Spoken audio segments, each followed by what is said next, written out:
Well, they've entered the history books for the wrong reason, becoming the first ever host nation to be knocked out of the Rugby World Cup before the final stages. England Rugby's head coach says his team are gutted at not performing better against Australia, but says now is not the time to consider his own future. Sky's Rebecca Williams reports.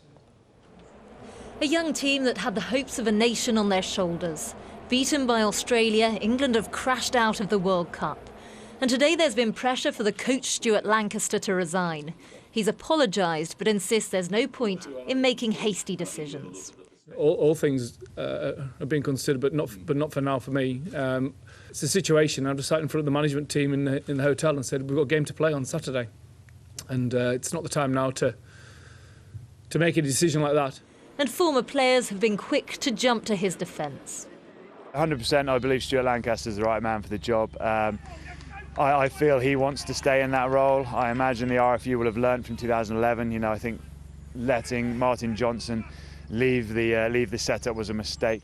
England is the richest rugby union in the world. Last year, total revenue at the RFU was more than £150 million.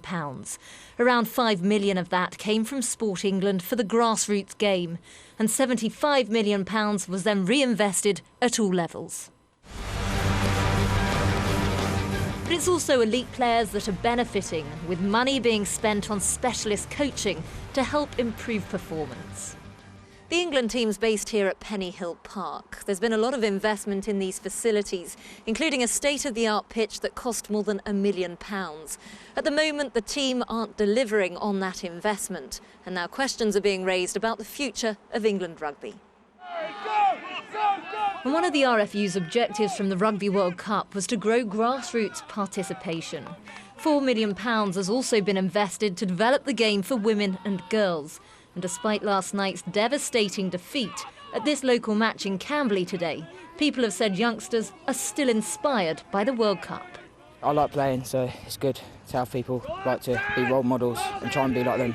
The kids are loving it. They're loving the World Cup. It hasn't finished because that game is over. Our kids here are going to watch lots more games and they're loving top quality rugby. They tried their hardest at least. That's what I kind of like about teamwork. And does it inspire you to give it a go? Yeah. Stuart Lancaster insists Chris Robshaw was the right man to captain the England side. He says the focus is now on the upcoming match against Uruguay.